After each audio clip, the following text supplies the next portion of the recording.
Good morning વિદ્યાર્થી મિત્રો, જય શ્રી કૃષ્ણ. ગંગોત્રી સ્કૂલ ગોંડલમાં આપનું હાર્દિક સ્વાગત કરવામાં આવે છે. હું ભાલોડિયા અમિત. આજે વિજ્ઞાન વિષયની અંદર પ્રકરણ નંબર 2 એસિડ, બેઝ અને ક્ષારની અંદર આપણે થોડીક સમજૂતી મેળવીએ. તો ગયા લેક્ચરમાં આપણે જોયું હતું કે જ્યારે ક્ષાર છે એ ક્ષારની પાણી સાથે પ્રક્રિયા કરશો. ફરીથી ક્ષાર, આ જે K2SO4, CaSO4, NaCl, એવી રીતે NaNO3, Na2CO3, NH4Cl, તેની કોની સાથે? દરેક વખતે તમે જુઓ H2O એટલે કે પાણી સાથે છે એ પ્રક્રિયા કરવામાં આવે ત્યારે શું બનાવે છે? એસિડ અને બેઝ બનાવે છે. એસિડ અને બેઝ બનાવે છે.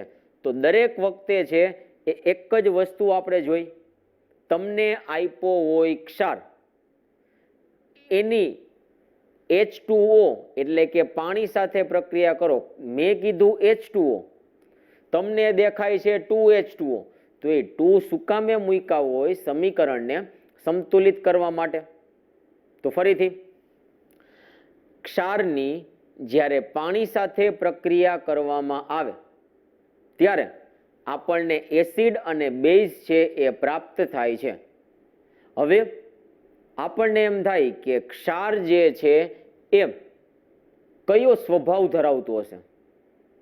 અને સ્વભાવ માટે આપણે વાત કરી હતી, 3 પ્રકારના સ્વભાવ હોય: એસિડિક સ્વભાવ, બેઝિક સ્વભાવ અથવા તો તટસ્થ સ્વભાવ. આ વસ્તુ આપણે નક્કી કરવા માટે કે ભાઈ જે ક્ષાર તમને આપ્યો છે એ ક્ષાર કયો સ્વભાવ ધરાવે, એના માટે છે એ તમને જે જૂની વસ્તુ થોડી ખબર હોવી જોઈએ. કઈ વસ્તુ ખબર હોવી જોઈએ? તો જે આગળ આપણે જોઈ ગયા કે પ્રબળ એસિડ અને જે પ્રબળ બેઝ, આટલી તમને ખબર હોવી જોઈએ કે કયો એસિડ પ્રબળ છે અને કયો બેઝ પ્રબળ છે. જો પ્રબળની ખબર હોય તો બાકીના કોઈ પણ એસિડ હશે અથવા તો બાકીના કોઈ પણ બેઝ હશે એ નિર્બળ જ હોય. બેયના 3 ઉદાહરણ છે. કેમ? પ્રબળ એસિડ માટે ખાસ યાદ રાખજો, HCl નામ આવશે હાઇડ્રોક્લોરિક એસિડ, H2SO4 નામ આવશે સલ્ફ્યુરિક એસિડ, HNO3 નામ આવશે નાઇટ્રિક એસિડ. આ 3 એસિડ એ કયા એસિડ છે? તો કે પ્રબળ એસિડ છે. બાકીના કોઈ પણ સૂત્ર આવે, કોઈ પણ એસિડ આવે, તમારે ભણવામાં એ બધા જ એસિડ છે એ નિર્બળ એસિડ હોય. હવે પ્રબળ બેઝ, એના પણ 3 ઉદાહરણ: NaOH નામ આવશે સોડિયમ હાઇડ્રોક્સાઇડ, KOH નામ આવશે પોટેશિયમ હાઇડ્રોક્સાઇડ અને CaOH ટ્વાઇસ નામ આવશે કેલ્શિયમ હાઇડ્રોક્સાઇડ. આ 3 જ્યારે તમને સમીકરણમાં દેખાય તો એનો મતલબ કે તે કયા બેઝ હશે? પ્રબળ બેઝ હોય છે. 3 એસિડ, 3 બેઝ, 6 સૂત્ર તમારે યાદ રાખવા જ પડે કે પ્રબળ બેઝ HCl, H2SO4 ને HNO3 તે પ્રબળ એસિડના ઉદાહરણ છે અને NaOH, KOH અને CaOH ટ્વાઇસ તે પ્રબળ બેઝના ઉદાહરણ છે. તો પેલા આપણી પાસે અત્યારે તમે જુઓ તો 3 અને 3 6 સમીકરણ છે. એ 6 સમીકરણ ઉપરથી પહેલા તો નક્કી કરવામાં આવશે કે ઉત્પન્ન થતો એસિડ અથવા તો ઉત્પન્ન થતો જે બેઝ છે પ્રબળ છે કે નહીં. જો પ્રબળ ન હોય તો એ કેવો હોય? નિર્બળ હોય. દરેકના આપણે ઉદાહરણ જોતા જઈએ. દાખલા તરીકે આ પેલું જે સમીકરણ છે એની અંદર બેઝ તરીકે કયો આવે છે? તમારે જુઓ 2KOH ધ્યાનમાં નથી લેવાના, તમારે તો બેઝનું સૂત્ર જ ધ્યાનમાં લેવાનું છે. બેઝનું સૂત્ર કયું છે? KOH. નામ આવશે પોટેશિયમ હાઇડ્રોક્સાઇડ. KOH બોર્ડ ઉપર દેખાય છે તો એ KOH છે એ બેઝ છે, પણ કેવો બેઝ? તો પ્રબળ બેઝ. તો આપણે અહીંયા લખતા જાય પ્રબળ બેઝ છે. હવે એસિડ લખ્યું છે, સૂત્ર શું છે? તો H2SO4. H2SO4 દેખાય છે, એનો મતલબ કે એસિડ છે, પણ એ કયો એસિડ હશે? તો પ્રબળ એસિડ.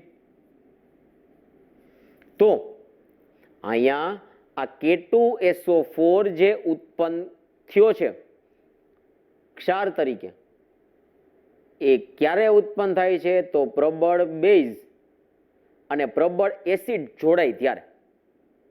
એવી રીતે આપણે આ જે 6 સમીકરણ છે ને એની અંદર જોઈ લઈ કે કયો એસિડ પ્રબળ કે નિર્બળ અને કયો બેઝ પ્રબળ કે નિર્બળ જોડાય છે તે. બરાબર. હવે આ બીજું સમીકરણ, એની અંદર આ લખ્યું છે બેઝ. સૂત્ર શું આવશે? આ દેખાય છે CaOH ટ્વાઇસ. આ CaOH ટ્વાઇસ દેખાણું, એનો મતલબ કે એ બેઝ હશે. અને બેઝ કેવા પ્રકારનો હશે? તો કે પ્રબળ બેઝ હશે. એવી રીતે એસિડ, સૂત્ર દેખાય છે H2SO4, RuH2SO4. તો એ એસિડ, પણ કયો એસિડ? તો કે પ્રબળ એસિડ. એવી રીતે આ એના પછીના સમીકરણની અંદર આ NaOH એ શું છે? તો કે બેઝ, પણ પ્રબળ કે નિર્બળ? તો તમારે નિર્બળ તો યાદ રાખવાના જ નથી. બોર્ડ ઉપર તમે જુઓ તો NaOH છે, બેઝ છે, પણ કયો છે? તો કે પ્રબળ બેઝ. તો અહીંયા લખો પ્રબળ બેઝ. પછી HCl લખ્યું છે એસિડ, પણ HCl એ એસિડ, કયો એસિડ? તો કે પ્રબળ એસિડ દર્શાવે છે. એવી રીતે જમણી બાજુના જે 3 સમીકરણ છે એમાં જોઈ NaOH. આ NaOH બેઝ, કયો બેઝ? તો પ્રબળ બેઝ. અને HNO3, આ HNO3 લખેલું છે એસિડ, HNO3 તો એસિડ, પણ કયો એસિડ? તો પ્રબળ એસિડ દર્શાવે છે. પહેલા તો ખાલી આપણે એ જ નક્કી કરીએ છીએ કે બેઝ છે એ પ્રબળ છે કે નિર્બળ, એસિડ છે પ્રબળ છે કે નિર્બળ. બાકીની વાત આપણે એ નક્કી કરી લઈ પછી જોઈએ. એના પછીના સમીકરણમાં NaOH. તો NaOH બેઝ કયો? તો કે પ્રબળ બેઝ. અને H2CO3 એસિડ, પણ આ H2CO3 તમે અહીંયા જુઓ H2CO3 તો કે નથી, H2CO3 નથી, H2CO3 નથી. તો એનો મતલબ જે એસિડ છે એ પ્રબળ એસિડ નથી, અને પ્રબળ એસિડ ન હોય એટલે એસિડ કયો હોય? તો નિર્બળ એસિડ હોય.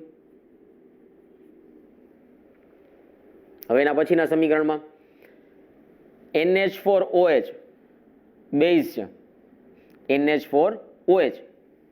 NH4OH તો કે આ નથી, NH4OH નથી, NH4OH નથી. એનો મતલબ કે આ જે બેઝ છે એ પ્રબળ નથી, અને પ્રબળ બેઝ ન હોય એટલે કયો બેઝ હોય? તો તે નિર્બળ બેઝ દર્શાવે છે.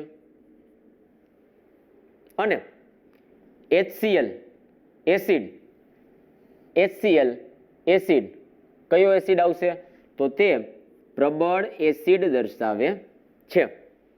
આ તો આપણે શું નક્કી કર્યું કે જે ક્ષાર છે એ ક્ષાર કયો એસિડ અને કયા બેઝ જોડાવાથી ઉત્પન્ન થાય, અને જે એસિડ અને બેઝ મળે છે એનાય વળી પાછા આપણે પ્રકાર 2 પાડ્યા હતા. એસિડ હોય એના 2 પ્રકાર, પ્રબળ એસિડ અને નિર્બળ એસિડ. બેઝને 2 પ્રકાર, પ્રબળ બેઝ અને નિર્બળ બેઝ. તો પહેલા આપણે જે આ એસિડ અને બેઝ આપણને મળ્યા એ એસિડ અને બેઝ ઉપરથી આપણે નક્કી કર્યું કે તે પ્રબળ છે કે નિર્બળ. એ નક્કી કરી લીધા પછી આપણને ખબર પડશે કે જે ક્ષાર છે એ ક્ષાર કેવા પ્રકારનો ગુણધર્મ દર્શાવશે. ક્ષાર કેવા પ્રકારનો ગુણધર્મ દર્શાવશે. તો યાદ રાખજો કે જ્યારે પ્રબળ એસિડ પ્લસ પ્રબળ બેઝ, એસિડ અને બેઝ બંને કેવા, જો પ્રબળ મળશે ત્યારે ઉત્પન્ન થતો જે ક્ષાર છે એ કયો ગુણધર્મ દર્શાવશે અથવા તો કેવો સ્વભાવનો હશે, તટસ્થ સ્વભાવનો હશે. આ પહેલો પ્રકાર. બીજું કે પ્રબળ એસિડ પ્લસ અહીંયા પ્રબળ બેઝને બદલે નિર્બળ બેઝ. તો તમે એમાં જોઈ શકો છો કોણ પ્રબળ છે, એસિડ. તો ઉત્પન્ન થતો જે ક્ષાર છે એ ક્ષાર કયો ગુણધર્મ દર્શાવતું હોવું જોઈએ, એસિડિક ગુણધર્મ દર્શાવતું હોવું જોઈએ. અને એવી જ રીતે અહીં પ્રબળને બદલે હવે જો લખી નાખીએ નિર્બળ એસિડ પ્લસ અહીં નિર્બળને બદલે જો પ્રબળ બેઝ મળશે તો ઉત્પન્ન થતો જે ક્ષાર છે એ કયો ગુણધર્મ દર્શાવશે, બેઝિક ગુણધર્મ દર્શાવે છે. અને હજી એક ચોથો પ્રકાર પણ આવે છે, પણ એના ઉદાહરણ તમને આપવામાં આવતા નથી, પણ છતાંય આપણે આવે છે તો જોઈ લઈએ એકવાર. કે બે નિર્બળ હોય એટલે કે નિર્બળ એસિડ પ્લસ નિર્બળ બેઝ. આમાં તમે જુઓ પહેલામાં શું હતું, બે પ્રબળ હતા, પ્રબળ એસિડ પ્રબળ બેઝ. બીજામાં શું હતું કે પ્રબળ એસિડ છે, સામે જોડાતો બેઝ છે એ નિર્બળ છે. જે પ્રબળ હોય ને એવો ગુણધર્મ દર્શાવે, જે પ્રબળ હોય એવો ગુણધર્મ દર્શાવે. અહીં જુઓ પ્રબળ કોણ છે, એસિડ છે, એસિડિક ગુણધર્મ દર્શાવે. આ ત્રીજાની અંદર પ્રબળ કોણ છે તો કે બેઝ છે, તો બેઝિક ગુણધર્મ દર્શાવે. અને જો બે પ્રબળ હોય, બે પ્રબળ તો તટસ્થ ગુણધર્મ દર્શાવે. અને ચોથો પ્રકાર કે બે કેવા છે, નિર્બળ, તો તે એસિડિક અથવા તો બેઝિક અથવા તો તટસ્થ પ્રકારનો સ્વભાવ ધરાવે. બરોબર, બે નિર્બળ છે તો જો આ નિર્બળ એસિડ એ વધારે નિર્બળ હોય તો સેજ બેઝિક ગુણધર્મ દર્શાવશે. જો નિર્બળ બેઝ વધારે નિર્બળ હોય તો તે એસિડિક, અને બે સરખા જ નિર્બળ હોય તો એ તટસ્થ આવે. પણ અહીંયા જે આપણે આ 6 ઉદાહરણ છે એ 6 ઉદાહરણ આ 3ને અનુલક્ષીને જોવાના છે, કે જેની અંદર એવું પૂછાય કે આ K2SO4 કયો ગુણધર્મ દર્શાવે. તો એ ખબર ક્યાંથી પડે, તો તમારે પ્લસ શું કરવા પડે, H2O કરવા પડે. ત્યાંથી તમારે એસિડ અને બેઝ તમને મળે. એસિડ અને બેઝ મળી ગયા પછી તમારે જોવું પડે કે કયો છે, પ્રબળ બેઝ છે કે નિર્બળ બેઝ છે, પ્રબળ એસિડ છે કે નિર્બળ એસિડ છે. તો તમે જુઓ છો તો બે કેવા છે, પ્રબળ છે. અને બે પ્રબળ હોય તો આ પહેલી શક્યતા આવી, પ્રબળ એસિડ પ્રબળ બેઝ.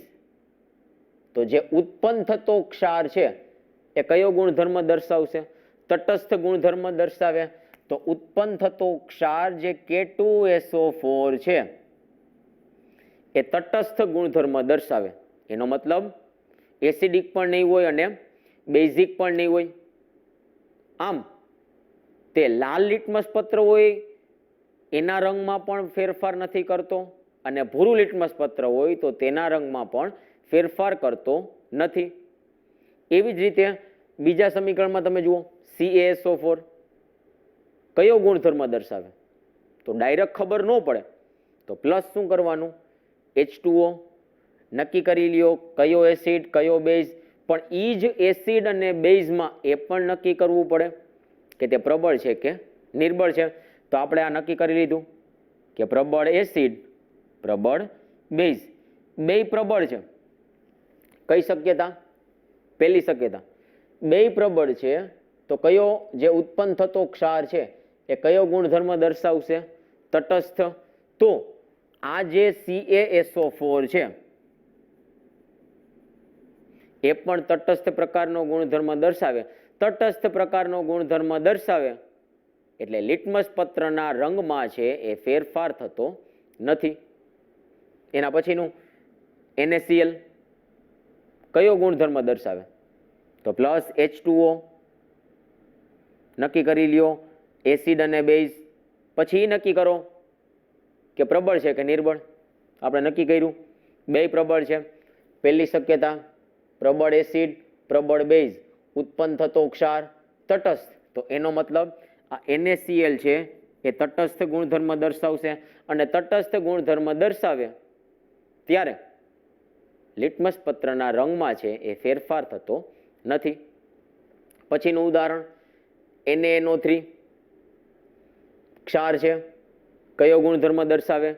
નક્કી કરવા માટે H2O મળશે એસિડ અને બેઝ. નક્કી કરો પ્રબળ છે કે નિર્બળ. તો શું મળ્યું આપણને? બંને પ્રબળ છે. પહેલી શક્યતા બે પ્રબળ છે, ઉત્પન્ન થતો ક્ષાર તટસ્થ ગુણધર્મ દર્શાવે અને તટસ્થ ગુણધર્મ દર્શાવે તો લિટમસ પત્રના રંગમાં છે એ ફેરફાર કરતો નથી. એના પછીનું ઉદાહરણ Na2CO3 શું છે? ક્ષાર કયો ગુણધર્મ દર્શાવે? તો એ નક્કી કરવા માટે પ્લસ પાણી. શું ઉત્પન્ન થશે? એસિડ અને બેઝ. એસિડ અને બેઝ ઉત્પન્ન થઈ ગયા પછી ફરી પાછું નક્કી કરો પ્રબળ છે કે નિર્બળ. તો આપણે એ જ વસ્તુ પહેલા નક્કી કરી ગયા કે જ્યારે આ Na2CO3 હોય ત્યારે એસિડ તરીકે તમને મળે છે H2CO3 અને બેઝ તરીકે મળે છે NaOH. NaOH આ NaOH એ કેવો બેઝ છે? તો પ્રબળ બેઝ છે. તો આ પ્રબળ લખ્યું. H2CO3 એ એસિડ છે તો H2CO3 આ ત્રણમાં નથી આવતું. એનો મતલબ તે પ્રબળ એસિડ નથી અને પ્રબળ એસિડ ન હોય તો એ કેવો એસિડ હોય? તો કે નિર્બળ એસિડ હોય. હવે પહેલી શક્યતા નહીં આવે. પહેલી શક્યતા શું હતી? કે પ્રબળ એસિડ પ્રબળ બેઝ ઉત્પન્ન થતો ક્ષાર તટસ્થ. આપણે જે આ ઉદાહરણ જોયા અહીંયા તટસ્થ આવ્યું, અહીંયા પણ તટસ્થ તટસ્થ અને તટસ્થ. કારણ કે એ ચારે ચાર ઉદાહરણમાં શું જોવા મળ્યું આપણને? કે પ્રબળ એસિડ અને પ્રબળ બેઝ જોડાય છે. પણ હવે એના પછીના ઉદાહરણમાં એવું નથી. એમાં જે એસિડ અને બેઝ જોડાય છે તો એમાં જે પ્રબળ હશે ને એવો ગુણધર્મ દર્શાવશે. તો આપણે તમે અહીંયા લખ્યું છે તમે જોઈ શકો છો શું છે? નિર્બળ એસિડ. પણ પ્રબળ કોણ છે? તો કે બેઝ. અને પ્રબળ બેઝ હોય અને નિર્બળ એસિડ હોય તો જે પ્રબળ હોય ને એવો ગુણધર્મ દર્શાવે. તો પ્રબળ કોણ છે? બેઝ છે. એના મતલબ કે તે બેઝિક ગુણધર્મ દર્શાવે. એનો મતલબ કે જે ક્ષાર છે આ Na2CO3 તે બેઝિક ગુણધર્મ દર્શાવે છે. એટલે ક્ષાર હોય તો જરૂરી નથી કે તે તટસ્થ સ્વભાવનો જ ક્ષાર હોય, બેઝિક સ્વભાવનો પણ હોઈ શકે. તો એના માટે તમને પહેલા તો આ ઓળખતા આવડવું હોવું જોઈએ કે પ્રબળ છે કે નિર્બળ. જે પ્રબળ હોય એવો ગુણધર્મ દર્શાવે. પેલા જે 4 ઉદાહરણમાં આપણને શું જોવા મળ્યું? એસિડ અને બેઝ બે પ્રબળ જોવા મળ્યા તો કોઈ વાત નથી. તો ઉત્પન્ન થતો જે ક્ષાર છે એ તટસ્થ સ્વભાવનો જોઈ. પણ આ ઉદાહરણમાં Na2CO3 લીધા ત્યારે પ્રબળ કોણ મળે છે? બેઝ. એસિડ છે એ નિર્બળ છે. તો જે પ્રબળ છે તેવો ગુણધર્મ આ Na2CO3 ક્ષાર ધરાવતો હશે. તો પ્રબળ બેઝ છે તો આ Na2CO3 એ બેઝિક ગુણધર્મ દર્શાવે છે તેવું કહી શકાય. અને આ બેઝિક ગુણધર્મ દર્શાવે છે તો હવે લિટમસ પત્રના રંગમાં છે એ ફેરફાર થાય. કેમ? બેઝ છે એ લાલ લિટમસ પત્રને ભૂરું બનાવે છે. પ્રશ્ન આમ પણ પૂછાય, Na2CO3 એ કેવા લિટમસ પત્રને કેવું બનાવશે? તો પહેલા તો તમારે શું નક્કી કરવું પડે કે તે કયો ગુણધર્મ દર્શાવે, એસિડિક કે બેઝિક? તો Na2CO3 છે એ કયો ગુણધર્મ દર્શાવે છે? બેઝિક ગુણધર્મ દર્શાવે છે. અને બેઝિક ગુણધર્મ દર્શાવે ત્યાંથી નક્કી થાય કે તે લાલ લિટમસ પત્રને ભૂરું બનાવે છે. જ્યારે ભૂરા લિટમસ પત્રના રંગમાં છે એ ફેરફાર કરતું નથી.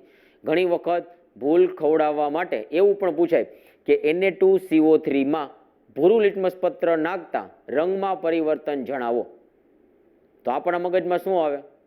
ભૂરું લિટમસ પત્ર હોય તો એ લાલ બનાવે, લાલ હોય તો ભૂરું બનાવે. પણ Na2CO3 પોતે બેઝિક ગુણધર્મ દર્શાવે છે અને બેઝિક ગુણધર્મ દર્શાવે તો લાલ લિટમસ પત્ર હોય એને જ ભૂરું બનાવે અને ભૂરા લિટમસ પત્રના રંગમાં છે એ ફેરફાર કરતો નથી. છેલ્લું ઉદાહરણ NH4Cl શું છે? ક્ષાર. ઉત્પન્ન થતો એસિડ અને બેઝ આપણે લખી નાખ્યો. બેઝ છે એ નિર્બળ છે, એસિડ છે એ પ્રબળ છે. જે પ્રબળ હોય એવો ગુણધર્મ દર્શાવે. અહીંયા એસિડ અને બેઝમાં પ્રબળ કોણ છે? તો કે એસિડ છે. એનો મતલબ આ બીજી શક્યતા, પ્રબળ એસિડ નિર્બળ બેઝ. બેયમાંથી પ્રબળ કોણ છે? તો કે પ્રબળ એસિડ છે. આથી તે કયો ગુણધર્મ દર્શાવશે? તો કે એસિડિક ગુણધર્મ દર્શાવે. અને એસિડિક ગુણધર્મ દર્શાવે તો હવે કહી શકાય કે આ NH4Cl માં જો ભૂરું લિટમસ પત્ર નાખવામાં આવે તો તે લાલ બનાવે છે. કારણ કે ટૂંકમાં આપણે શું યાદ રખાયું હતું? એ ભૂલા. એ એટલે એસિડ, ભૂ એટલે ભૂરું લિટમસ પત્ર. એનો મતલબ NH4Cl માં ભૂરું લિટમસ પત્ર નાખતા તે લાલ બનાવે છે. અને ભૂલ ખવડાવવા માટે એમ કે NH4Cl માં લાલ લિટમસ પત્ર નાખતા શું થશે અથવા તો કેવો રંગ પરિવર્તન દર્શાવશે? તો જવાબમાં શું આવશે? લાલ લિટમસ પત્રના રંગમાં છે એ ફેરફાર થતો નથી. બરોબર? એટલે આના ઉપરથી નક્કી કરી શકાય કે જે કોઈ પણ ક્ષાર હોય એ તટસ્થ જ ગુણધર્મ દર્શાવે એવું જરૂરી નથી. તે એસિડિક ગુણધર્મ પણ દર્શાવી શકે અને તે બેઝિક ગુણધર્મ પણ દર્શાવી શકે. ક્યારે? કે એસિડિક ગુણધર્મ દર્શાવે તો પ્રબળ એસિડ હોય અને નિર્બળ બેઝ હોય. જ્યારે બેઝિક ગુણધર્મ ક્યારે? તો પ્રબળ બેઝ હોય અને નિર્બળ એસિડ હોય. અને પહેલી કન્ડિશન કે પ્રબળ એસિડ અને પ્રબળ બેઝ તો કયો સ્વભાવ ધરાવે છે? તટસ્થ સ્વભાવ ધરાવે છે. Thank you.